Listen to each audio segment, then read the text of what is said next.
Hello everyone, I'm Kate Hill and welcome to the Adviseable Advantage Property News Update.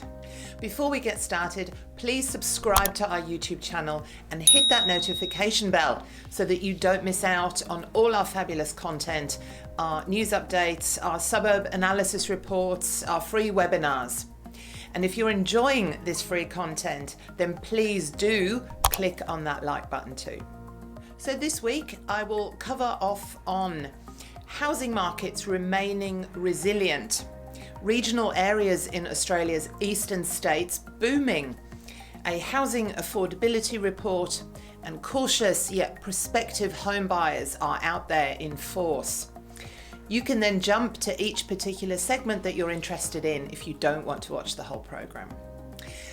Also, don't forget that we at Adviseable are out there every day, 24/7, we're looking at property, we are analysing property, we're buying property.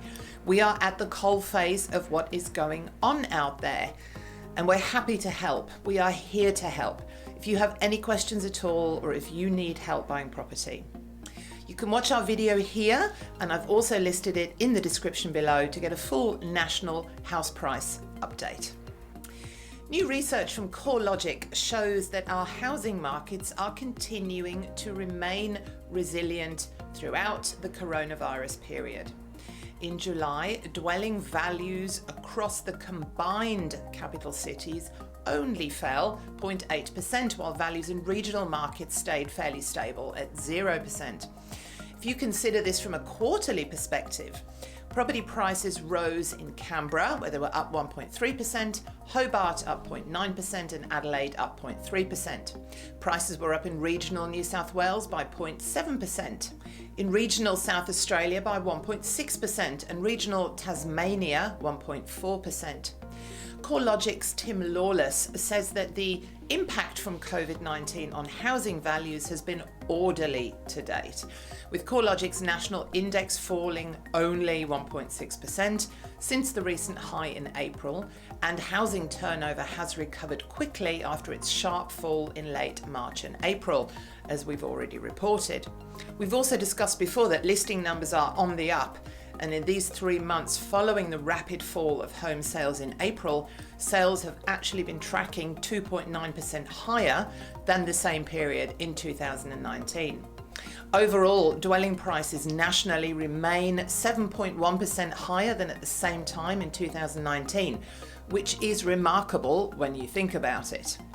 Regional areas in Australia's eastern states are booming as city residents seek a sea or a tree change to escape a restrictive coronavirus lifestyle and as working from home becomes the new norm. The REA Group's chief economist says that since COVID-19 lockdowns began, there has been an interesting shift in search activity to regional New South Wales.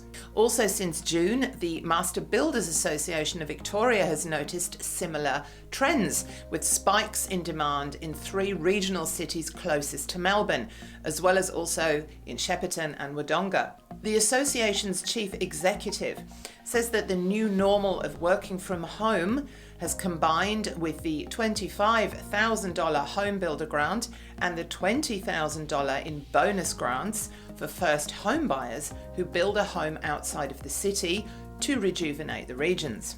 The Real Estate Institute of Australia's Housing Affordability Report has been released this week, and it showcases that rental affordability improved in both the June quarter and when compared year on year.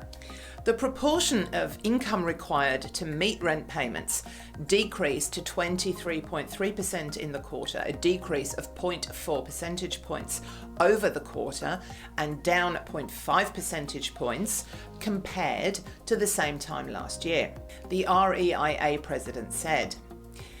This can be mainly attributed to the reduction or stabilisation of rents during this June quarter, with only the Australian Capital Territory having an increase in rents. Rental affordability has not been this high since December 2007, a positive sign for renters in these COVID times. He also explained that the proportion of household income required to meet loan repayments decreased by 0.2 percentage points to 34.5% over the quarter. Even though the family income only increased by 0.1 of a percentage point during the period, the average loan repayment decreased 0.6 percentage points through a drop in the average variable standard interest rate. The Institute's report also showed that the total number of new loans has declined compared with both the March quarter of 2020 and the June quarter of the previous year. This is the lowest number of new loans issued in the past 5 years for all areas except New South Wales and the ACT, and it reflects the reduced activity in the housing market as a result of restrictions associated with COVID. According to Aussie Home Loans, and I would say us here at Adviseable too, there are plenty of prospective home buyers out there, but they want professional advice and guidance in these very uncertain times. In a survey conducted by Aussie Home Loans, 54% of prospective home buyers want guidance with property and finance. Uncertainty is, of course, the biggest challenge to 42% of the people surveyed. They want to take advantage of the current conditions of the real estate markets, but they don't know how to. Aussie Home Loans says that the result is missed opportunities and unrealised goals for potential home buyers. In a market which sees prices in some capital cities fluctuating, interest rates remaining the lowest on record, a range of refinancing options, access to lender cashback incentives, and a range of government initiatives and grants available, there are many opportunities for both first home buyers and homeowners to secure their goals. A significant number of respondents to the survey said that COVID-19 was responsible for making their property goal more important now and accelerating their plans. Please subscribe to our YouTube channel so that you don't miss out on all our fabulous content, our area reports, our free webinars, and our further news updates. Leave us a comment below, make some suggestions as to content that you might like.